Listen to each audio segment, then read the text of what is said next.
Life Audio. This is Empowering Homeschool Conversations. We want families to come here and gain insightful strategies that empower them to successfully teach diverse learners at home. Hosted by founder and CEO of SPED Homeschool, Peggy Ployer. Our goal is that these powerful weekly conversations will boost your confidence to cultivate the best at-home learning environment for your student. For more homeschool resources, go to spedhomeschool.com. You're listening to Empowering Homeschool Conversations with Peggy Ployer. We'll start the conversation with Peggy and her guests next. The best-selling illustrated Bible for kids and teens, the Action Bible, is now better than ever. The Action Bible Faith in Action Edition is an interactive Bible specifically created for kids and teens ages 7 to 15. The Faith in Action Edition is designed to engage young readers in God's Word through hundreds of vividly illustrated Bible stories in chronological order with activities and games.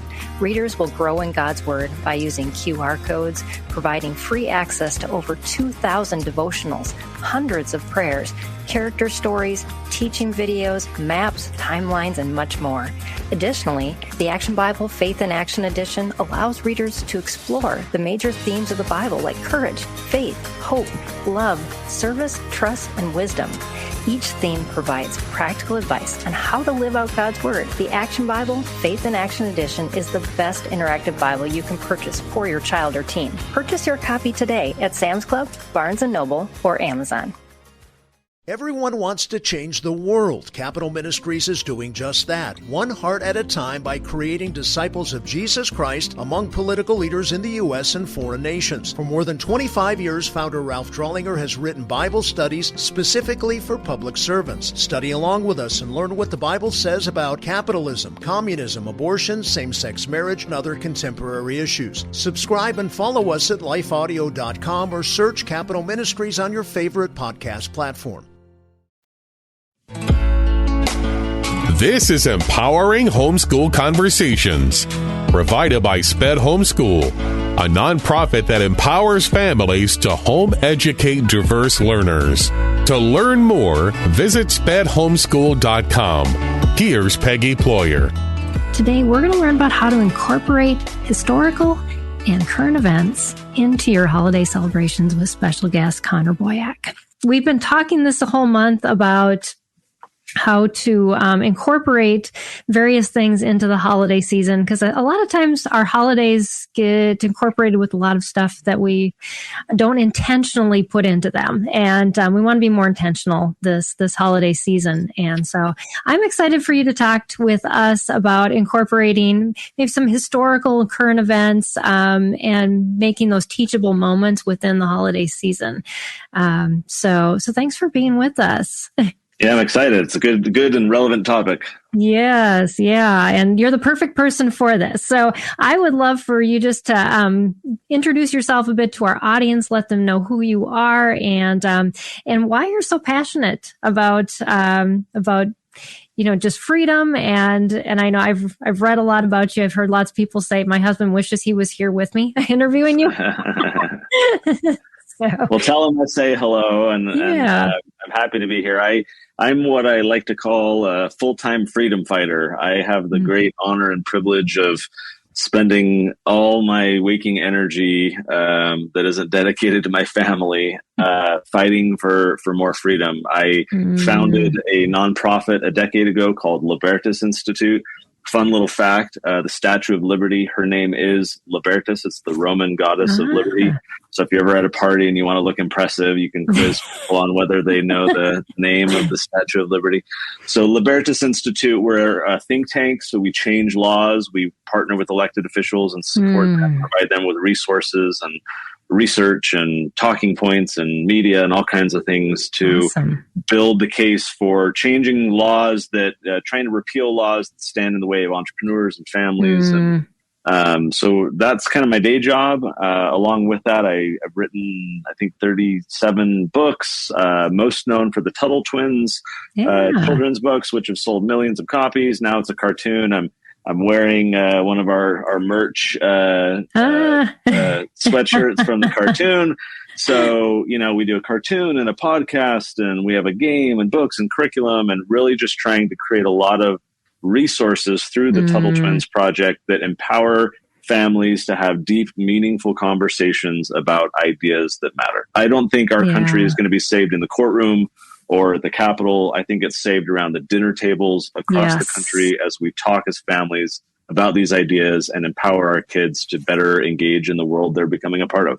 Absolutely. And that's why we're all about empowering parents, because the parents are the ones who make the choices, and they can choose to incorporate things for their kids, or just, sometimes choose not to do anything, and that's a choice, or choose to be proactive. And sometimes we don't even realize we're not being proactive unless it comes out on a podcast or a conversation or something that you just realize where you're headed and where you're going isn't where you want to go. And I think the holiday season, more so than any other time of the year, kind of gets us in that loop of, this is what we do, and we don't even sometimes know why we do it anymore. And so I'm excited to have this conversation. We've been talking about various things this month, but it's nice to end on this note as we're kind of headed into that. So how does your passion for freedom translate into how you personally with your family celebrate the holidays? Well, I like to analyze everything. I like to understand why we do what we do. Yes. And when you take that approach to the holidays, I'll share a controversial example first, and then I'll why not? Why not get people riled up in the comments, right?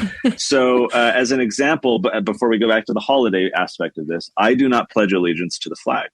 Now, I am a very patriotic person. My literal whole day job is fighting for the principles of freedom and justice and everything. Why would I not pledge allegiance to the flag?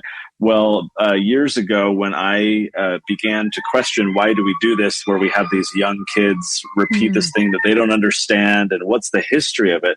When I researched the Pledge of Allegiance, I found that it was written by this socialist person. He wanted to indoctrinate kids into being part of this collective rather than honoring their individuality. I learned that we used to do the Hitler salute before Congress changed it to put our hand over our heart because Nazis were on the right. Like all these interesting things where I felt like, I don't know that mere words do it for me. And I think some of the history of it makes it controversial. I'm going to pledge allegiance to God and my family and my country in different ways, not just saying this thing that everyone says. Now, that can be controversial for some people who've been raised to think that the pledge is, a litmus test for freedom. Right. Now, with the holidays, I do something similar. I'll give an example of Thanksgiving. We just went through Thanksgiving. I love taking this approach to Thanksgiving because the fable of Thanksgiving is that these backwater pilgrims who didn't know how to plant and didn't know how to do anything were rescued by the natives who shared their cornucopia of abundance and they had a dinner together and it was a kumbaya. And that's like about it. It's this weird, superficial, vague kind of description. The true history of Thanksgiving is amazing. The pilgrims basically financed their voyage over to this continent with a loan that required them to basically have collective ownership of property and to work in common together. And they hated it. The guy, they had a kind of a appointee who went and negotiated the loan. When he came back and said, here's the loan, they were extremely frustrated because they saw a defect in that approach, but they were in a bind and they didn't have other options. So they took the loan, they came here, everyone starts planting and trying to grow and be able to pay down the loan. And Governor Bradford in his journal starts recording and basically says that everyone, what we would call today, calling in sick. Everyone was like, oh, my back hurts. Because why are people going to go to work when it's for other people's families, not their own? This is what in economics we call the profit motive when you don't have that incentive. So Governor Bradford decides unilaterally without any authority or anything, but he says, you know what, we're going to renegotiate the terms of the loan. Everyone gets to keep what they plant and what they produce. and then, you'll pay back your portion of the loan, but we're not going to have collectivism, basically early proto-communism. Right. We're going to have private property rights, individual freedom, you do you, and then you just pay back your portion. He was recording in his journal the production levels of all of the, his associates and peers. And what before was this dearth of production skyrocketed into, and so to me, the story of Thanksgiving, it's, private property rights, it's individual freedom, it's free markets. Yeah. And suddenly the history becomes more interesting when we really analyze it and question those fables and the silly stories we're told. And so that's where I think we can bring value to the holidays, is really trying to dig in and understand some of the history of it that makes it perhaps more meaningful. Right, because we do water it down a lot, and over the years it gets more watered down and more watered down, and there's nothing really left than what, like you said, a fable, that we don't even need any context, to understand it, because it's so simplified. It's like that telephone game, right? One person, right? Exactly. Like, wait, that's not what I said at the beginning. That's not what it is. Right. Absolutely. So yeah, that's a great example, and just how much we can take it out of its context, and even not even, nowadays a lot of families probably didn't even think about that first Thanksgiving at all, even at their meals. It was all about what food are we putting on the table, who are we inviting over, who's sick, who's died in the last couple of years, all of those things, which are important. We need to focus on family and relationships and all of those things too. But absolutely, there's so much more that we don't know. After a word from our sponsor, we'll dive back into this conversation. The best-selling illustrated Bible for kids and teens, the Action Bible, is now better than ever. The Action Bible Faith in Action Edition is an interactive Bible specifically created for kids and teens ages 7 to 15. The Faith in Action Edition is designed to engage young readers in God's Word through hundreds of vividly illustrated Bible stories in chronological order with activities and games. Readers will grow in God's Word by using QR codes, providing free access to over 2,000 devotionals, hundreds of prayers, character stories, teaching videos, maps, timelines, and much more. Additionally, the Action Bible Faith in Action Edition allows readers to explore the major themes of the Bible like courage, faith, hope, love, service, trust, and wisdom. Each theme provides practical advice on how to live out God's Word. The Action Bible Faith in Action Edition is the best interactive Bible you can purchase for your child or teen. Purchase your copy today at Sam's Club, Barnes & Noble, or Amazon. This is my skyship, Dreamer. My cargo is stories, and our destination, dreams. With Abide Sleep Stories for Kids, you can help your children fall asleep fast and learn about God. To find these kids' bedtime stories, go to lifeaudio.com or search your favorite podcast app for Abide Stories for Kids. You can also download the Abide app for more biblical meditations at abide.com.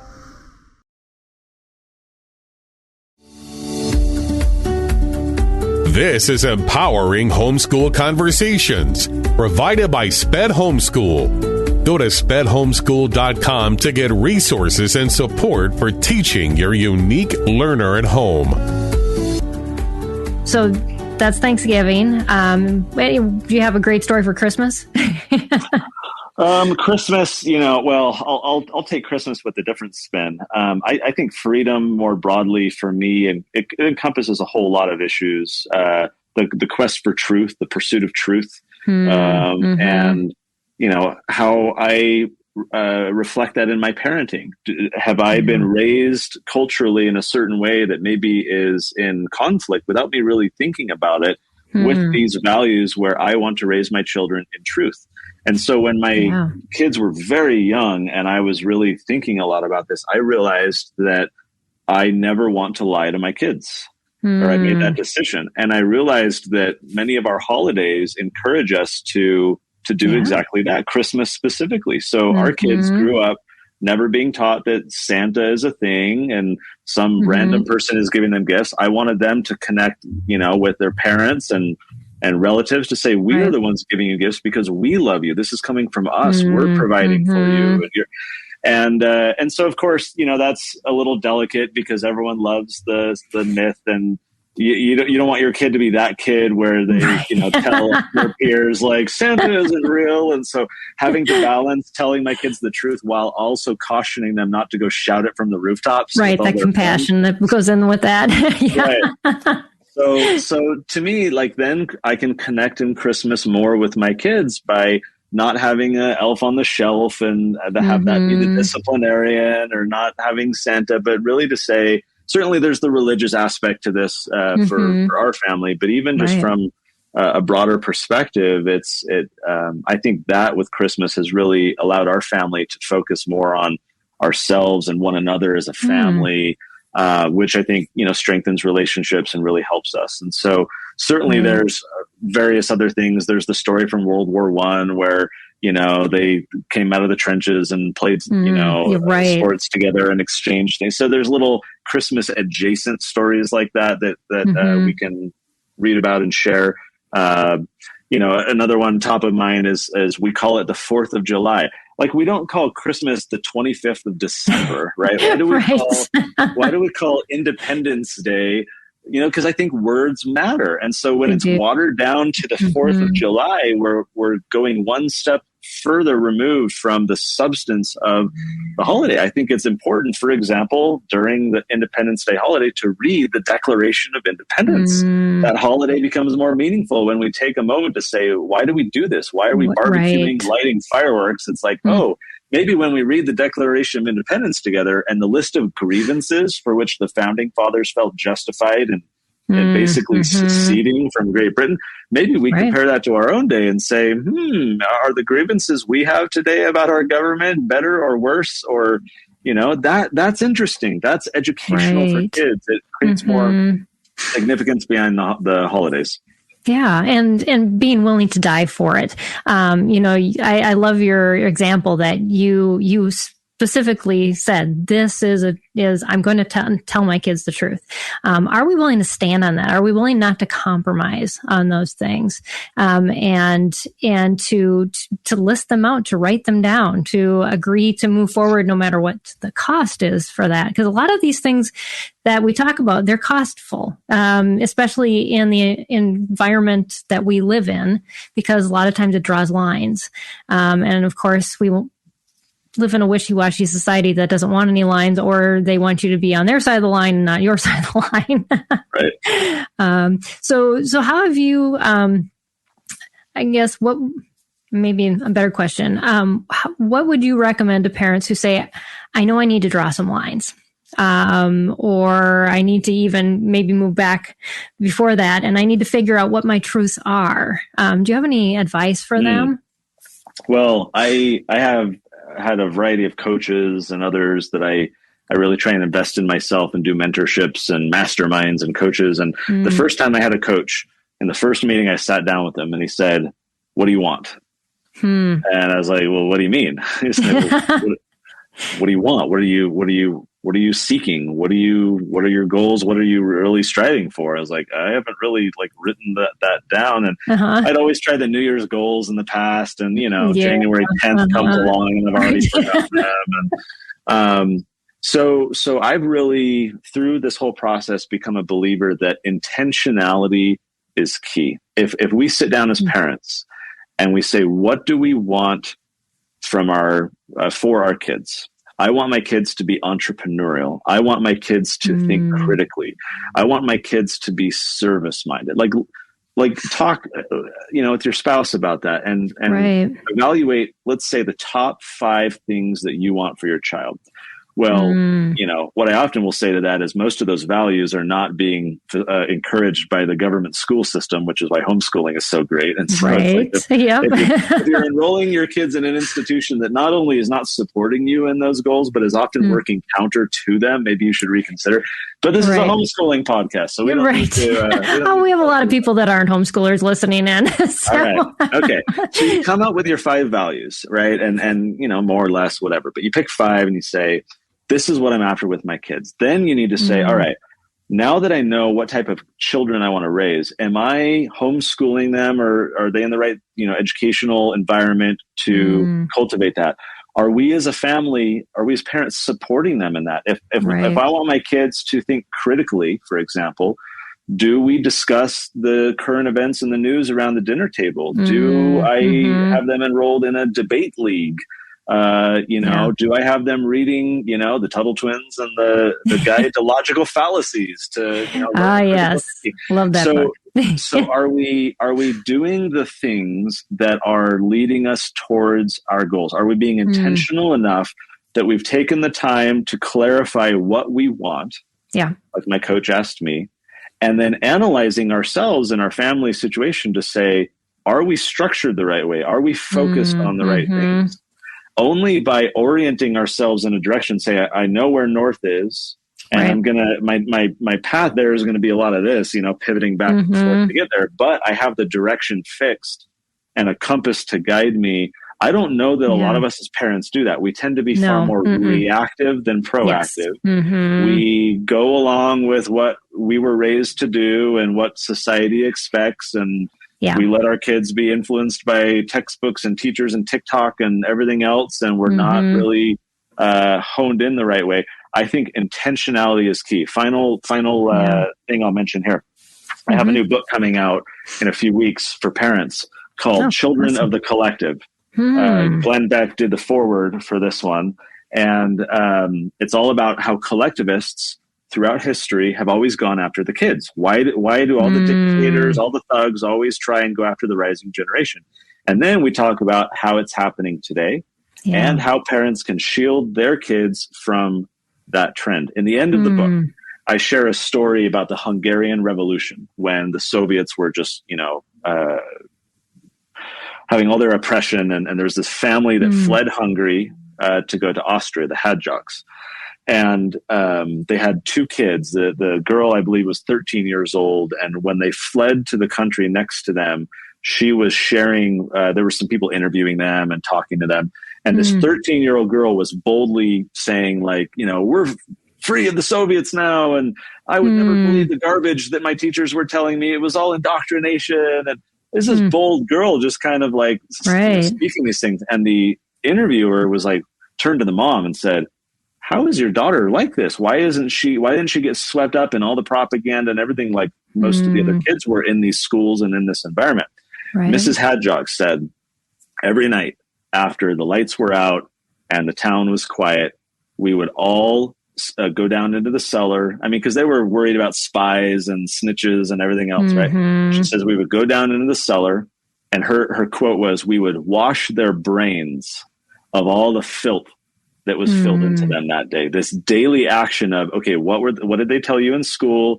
What did you hear? What did you talk about? She says we would focus on true principles, and we would help wash and cleanse our children's brains. It's that level of intentionality I think we need today. Otherwise, we're going to wake up a decade later to find that our kids believe totally differently. They're now social justice warriors or whatever. And, I think it requires a level of intentionality that a lot of us aren't doing. So I think we start with, what are we after? What are those goals? And then analyzing our family dynamic to say, how can we better implement activities and lessons and whatever that are conducive towards those goals. Yes. Yeah. We can't shelter our kids completely from the environment or the world. But we can build in those conversations and so much more. And we have a really good question from one of our viewers related to that, who has a child in an activity. And she said, we don't do Santa also. This year, my son's team, though, has been asking him nonstop about what Santa's bringing him. He asked me, how do I tell them we don't believe in Santa without saying that he's fake? I love that question. I had to tackle that question too. If you are doing something different from the norm, what happens when the norm comes after you and challenges you? Yeah. For me, I approached this as a teaching moment for my son, who was my oldest, because he was the first one we had to do this with. And I said, look, you're going to have people who tell you that Santa is real. You're going to have people who are upset with you if you don't believe Santa. But here's how Mom and I think about this. We think it's important to always focus on the truth.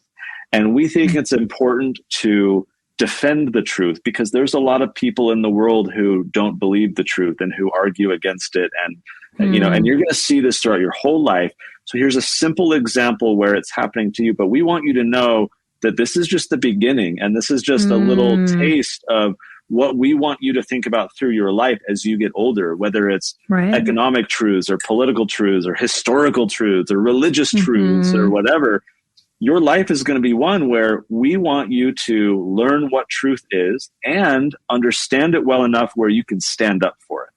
And so look, son, if you don't understand this whole Santa thing or whatever, like, I get it, you're young, whatever, right? But like, we want you to know that this is our family. Like, we focus on truth, and we want to support you. If your teacher is saying, you know, pressuring you, or you're like, let's talk about it, we want to help you, because this is a lifelong thing for you that we're committed to. It's not about Santa. It's not about Christmas. It's about truth and defending truth.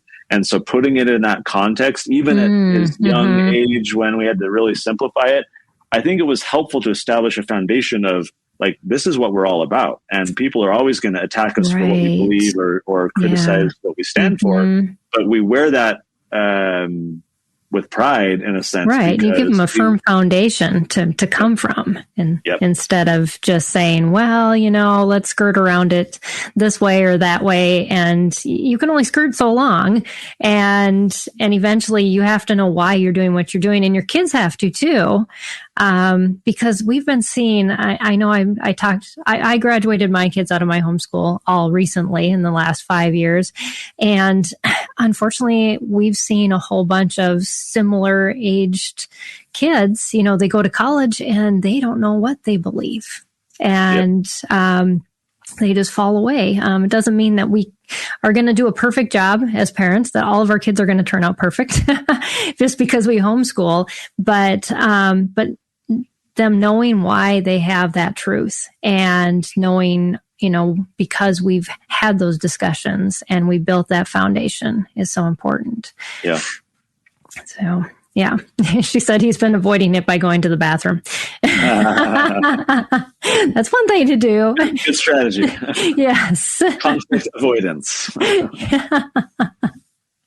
So, yeah. Well, as far as strategies go, what are some things that you would recommend that families can do to just ground themselves in truth in the holiday context? You know, we've got Christmas and of course Thanksgiving and just the whole new year. It gives the opportunity. We have so much, at least we did. We had so much more dedicated family moments, and just to utilize those family moments and those times, those quieter times that we have together when, you know, activities kind of tone down for a little bit, to really focus on, this is what we believe. How can we use those moments most effectively? Well, I think the theme for me still is the word intentionality. And with that, I would say, preparing for a holiday on what you want to talk to your kids about or how you want to make it more meaningful. I think an aspect of preparation is important.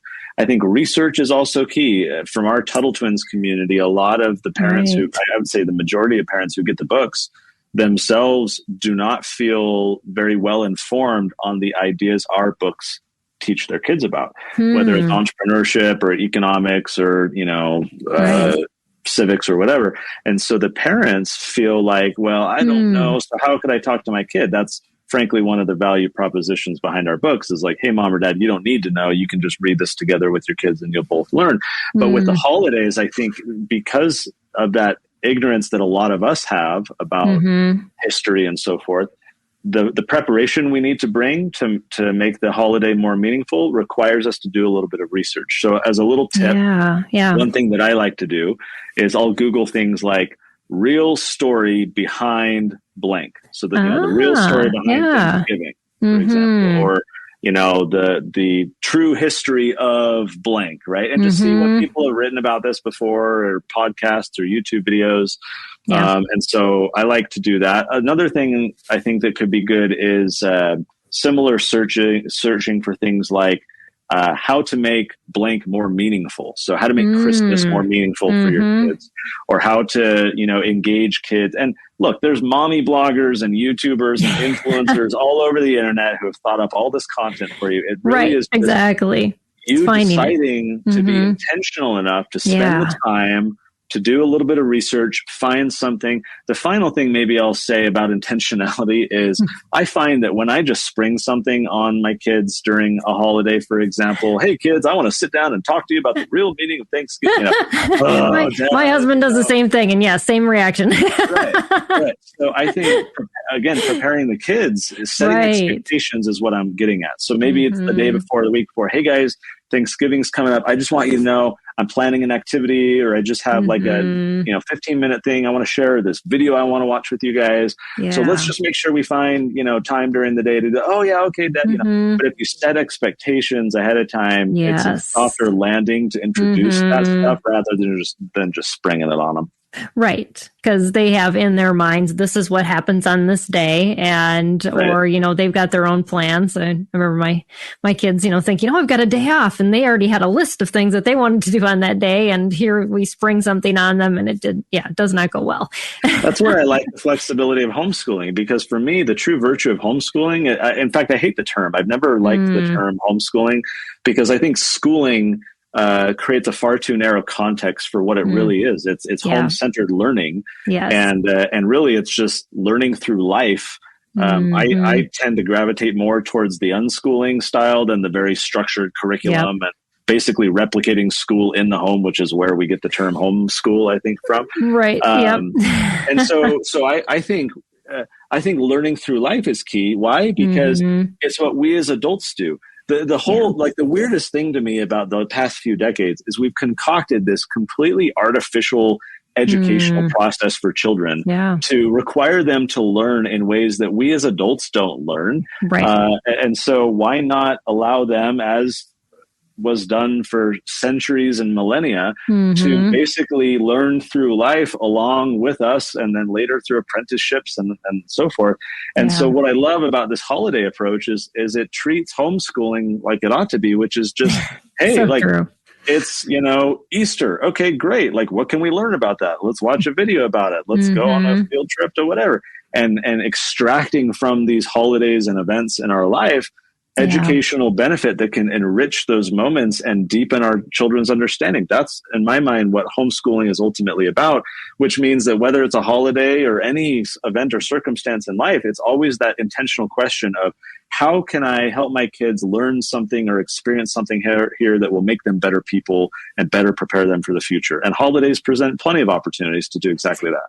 That's so true. Yes. So we just have to, like you'd been talking about, be intentional, find those times, and then go back to what our core values are, which we were talking about earlier as well.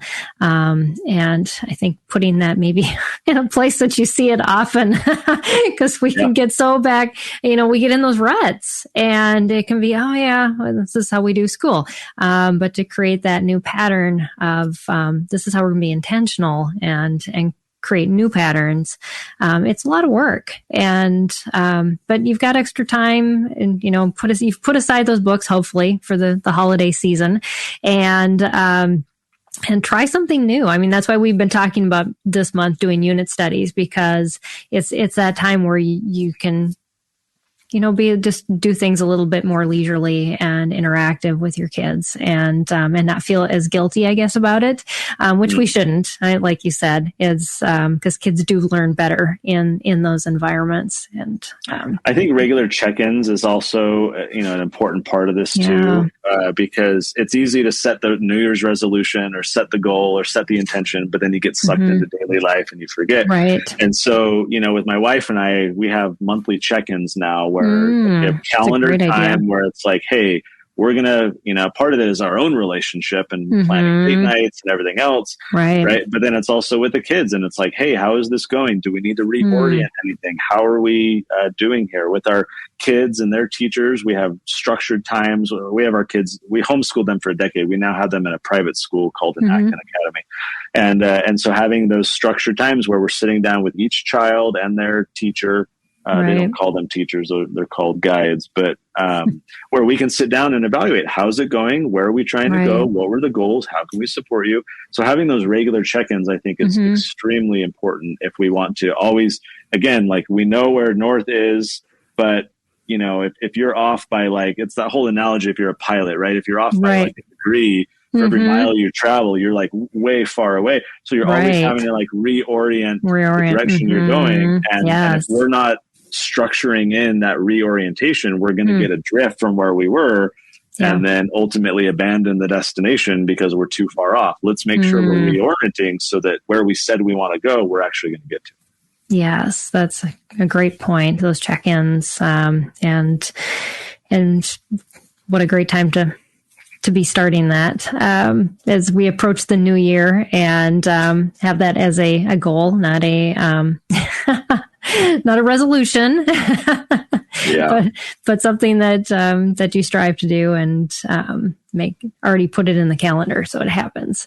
And I think that's a lot of times what our families end up doing. The kids that are more diverse learners tend to function better with a rhythm, and so our kids tend to draw us back into that rhythm more than a typical child who's just free to to float a little bit more.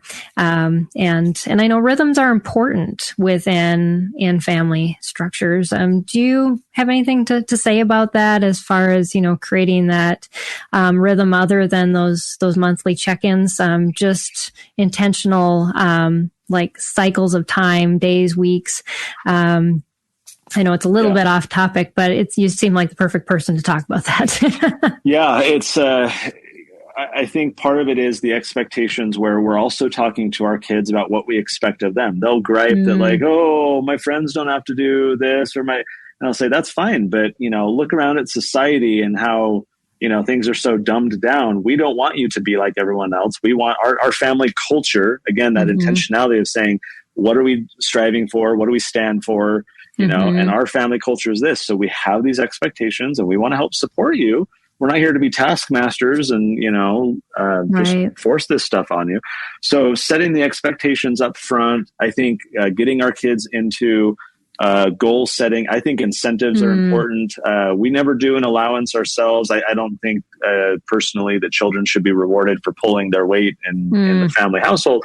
But I do believe in incentives, because that's how humans behave, is always on incentives. And so where my kids have certain educational goals, right, where appropriate, sometimes we'll come in and say, okay, great. Like what could be a celebration? If you, you know, finish these 3 books in this amount of time, we'll go to your, you know, favorite restaurant that, you know, we never go to, or something, just to have that motivational factor. The calendaring things, I think, is often critical. So it's one thing to say, yeah, let's make sure we talk about this. No. You got to put it in the calendar. Right. Exactly. You got to protect it. I have also found that quarterly day dates with our kids has been very helpful. So in our case, we have 2 kids. And so my wife and I will alternate every quarter doing a day date just with, you know, that one child. And so having that alone time where we can talk to them about their goals and, hey, how are things going and what's not working and what's working well, and just talking openly about it, I think has been very helpful. And then beyond that, I would say sometimes more of the power comes from the spontaneous conversations than the planned ones. So as important as the plan and the preparations are for making sure nothing's slipping and making sure you are reorienting as needed, I think oftentimes it's the spontaneous conversations that have more power, because we're responding to something that's weighing on our kids' minds. We're pulling something out of a, you know, current event or something we heard on the radio, and we can have a conversation together about it. You know, our kids saw something on their friend's, you know, phone on TikTok that, you know, they're, you know, curious about or concerned about. You know, great. Let's talk as a family about that and use that as a hook to have a deeper conversation about something. I think, leaving space and always on the prowl for what are those like spontaneous conversations that you can, I think those are the ones that are more memorable too, because if we're talking about what our kids are focused and thinking about, I think that's going to be better than us coming to them and saying, I have this presentation, please sit down for my, you know, 20 slide PowerPoint, right? And so trying to even weave in what we want to talk about in terms of what our kids are focused on. I wrote a book years ago called Passion-Driven Education. John Taylor Gatto did the foreword. This was, 6 years ago. And the whole idea behind passion-driven education is building an education model or curriculum around our child's individual interests, because they, like my son right now loves Pokemon, right? If I asked him to write me he's writing a book all about like fan fiction about Pokemon, right?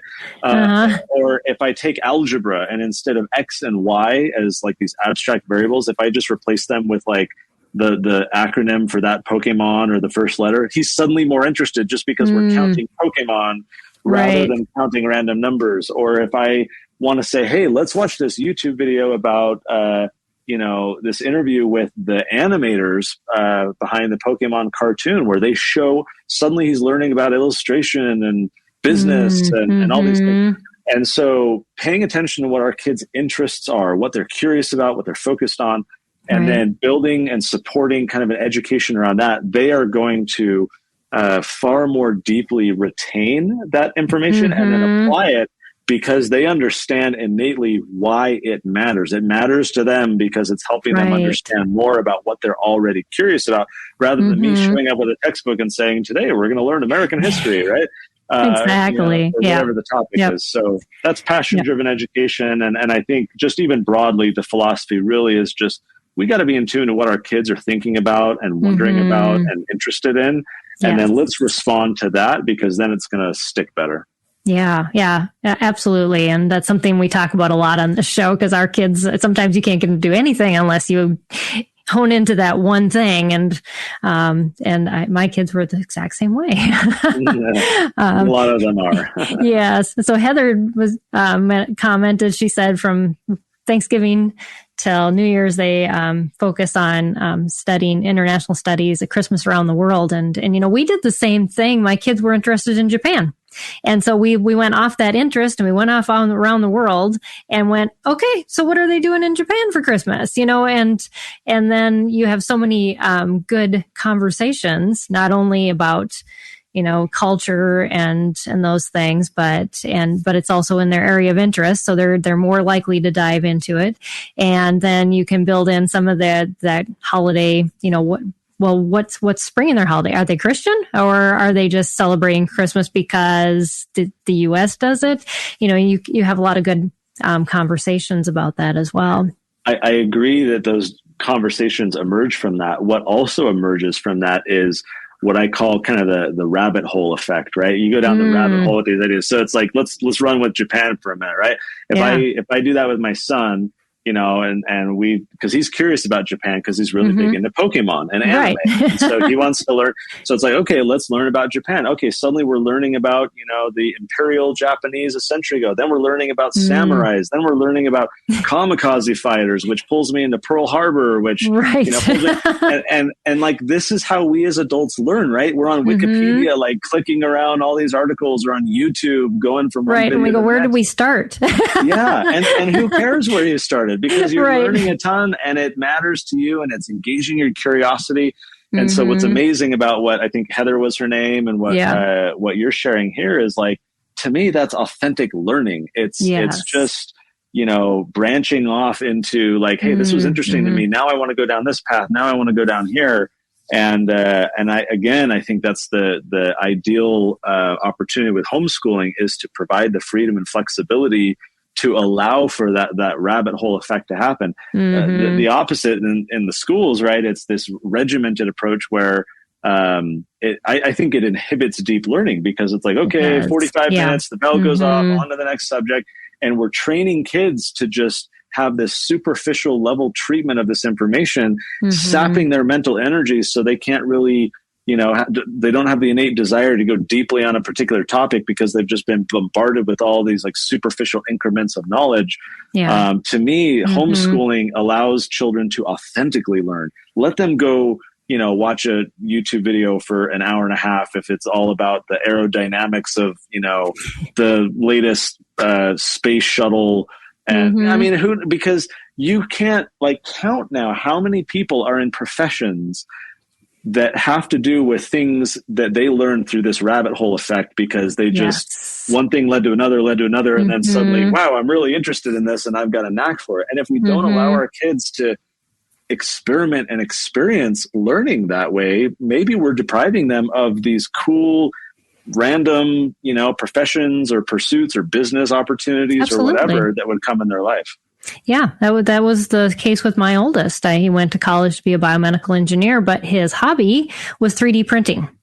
And it just happened that his hobby is now his job in the medical device world. He actually designs with a 3D pen pieces that fit into people's jaws and skulls, and then they print them in 3D titanium in 3D printing. But had he not had that hobby and really known how to pursue all of that, because boy, I didn't teach him that, he wouldn't have been a candidate for this job. So yes, that it's just so important to know, to let your children know how to do that deep learning. And I think when kids say they don't like to learn, it's because they've never experienced learning at that level, that way I get to pursue what I want to know instead of what we're teaching them. Exactly. I don't think any kid doesn't like to learn. Kids like me often don't like to learn what they're forced to learn, that they don't understand why it has any relevance to their life. But every kid likes to learn about what they like and what they're curious about, like all humans do. We just need to honor that individuality and not suppress it. And I think the school system suppresses it. It's not built in a way to support it. We as parents, and especially homeschoolers, have the opportunity to really support that individuality and say, what do you want to learn about? Like, let's go have some fun and learn along the way. Absolutely. Love it. Well, thanks so much, Connor. This has been such a great conversation. I would love for you to end by sharing what you're doing right now and how our viewers can connect with you. Awesome. Well, it's been great to chat with you as well. I would point everyone to TuttleTwins.com. That is where we have all of our books and materials. We've got books for toddlers, for teenagers, for kids of all ages. We've got curriculum. We've got, we just came out in July with a brand new history book. I'll maybe very briefly share about this. We spent 2 years preparing for this. We bought all the big social studies textbooks being used in most of the schools to teach about like the Constitution and the Revolution. We're trying to understand how are they actually talking about it. All of these books, which are used in most of the schools, did a fantastic job when it comes to teaching like the superficial history, right? This person wrote a letter to this person on this date, this battle happened. Yes. The weather was this. So well. the food was like this, right? All these like tidbits that, again, like knowing that Libertas is the name of the Statue of Liberty might be fun to share at a party to look impressive to people. But what I drill back to is this quote we all know: those who don't learn from the past are condemned to repeat it. Yes. The biggest problem that we saw with all of these books that we reviewed that are being used in the schools is that not one of them was helping kids to learn from the past. They all teach kids about the past. Here's stuff that happened. They don't empower kids to say, here are lessons that you can extract and then apply, to the modern day. So our book that we released this summer, it's a 240-page fully illustrated American history book talking about the early part of the revolution. It's volume 1 in what we hope to be a 4-volume series. And so we talk about history, but more importantly, we say, here's modern examples and here's things going on today where maybe we can draw lessons from the past so as not to repeat its mistakes. So that's all at TuttleTwins.com. And we're on social media and you can find us everywhere. Now we're working on the 2nd volume of that history book. We're working on a new book for teenagers, a new guidebook. This one comes out in a few weeks. It's the Tuttle Twins Guide to Modern Villains. So every chapter is a different bad dude throughout history and how they rose to power. And the idea is if we understand kind of the circumstances that led all these people, the things beforehand, yes, we can stop it from happening today. So that comes out soon. So we're just trying to produce so many more resources so that homeschool parents or parents whose kids are in school that know that they're not learning this stuff in school, so they need to supplement it in the home. Just trying to empower a lot more families, reach and teach millions of kids. And I'll maybe finally mention, we just wrapped season 1 of our Tuttle Twins cartoon. So if you download the Angel Studios app, which is free, you can then stream it to your Apple TV, your Roku, your whatever, and watch the whole 12-episode season of the Tuttle Twins cartoon, for which we raised millions of dollars. So this is like a legit, high-quality, awesome cartoon. Cool. And so you can go to the Angel Studios app for that. Very cool. Well, thanks so much, Connor, and thank you for all that you're doing. And this is, I'm sure you hear it all the time, such needed resources, but yet in the context of, that makes them enjoyable and relevant, instead of just, this is how everybody does it wrong. This is how you do it right. It's like, this is how we do it. So, and how we live it out, and, how applicable today that, absolutely, we have to be within the right, cultural context to be understood, and you're doing a great job. So thank you. And thanks for, again, taking time with us, and I appreciate that. You're welcome. Yeah, and thank you to all our viewers for joining us. Today is Giving Tuesday, by the way. We just started a year-end giving campaign to raise $30,000. We had our first family camp for families affected by disability this last year, and we did that in partnership with Johnny and Friends last year. This year, we are doing it alone. So we are hoping to raise money for scholarships for families. We had blessed 12 families last year, and it was an amazing experience. If you want to see videos, go to our YouTube channel, and you can see that. But we're hoping to over double that, 30 families in Minnesota. And Illinois got back to me last night and said, we have some camps. We'd like a camp here. So that's a possibility too. So we have lots of families in need that could really use that week of respite, and for volunteers to surround them and to just encourage them on their walk and their homeschool journey. So consider giving to that campaign. We'd greatly appreciate that. And so this wraps up our November broadcasts. We're going to hit off December with a blast next week. We're focusing on parent care next month. Definitely needed. And so we're going to talk about creativity with strategies and cultivating spiritual creativity, specifically with our guest, Annie York. So you'll want to join us for that. But until then, just want you guys to have a great week, and I see Connor's popped off. So we'll see you then, and have a great week, everybody, and we'll see you here next time. I want to take just a second to thank the team at Life Audio for their partnership with us on this podcast. If you go to lifeaudio.com, you'll find dozens of other faith-centered podcasts in their network. They've got shows about prayer, Bible study, parenting, and more. This has been Empowering Homeschool Conversations with Peggy Ployer. God's Word will change our life, but sometimes it's hard to know where to start. Well, that's where I come in. I'm Jody Nisnik, host of So Much More, Creating Space for God, a scripture meditation podcast. And each week, I guide you through a scripture, giving you space to listen to the Spirit and pray about what's on your heart. Then we have a thoughtful conversation with guests to help us go deeper. Listen and subscribe at lifeaudio.com.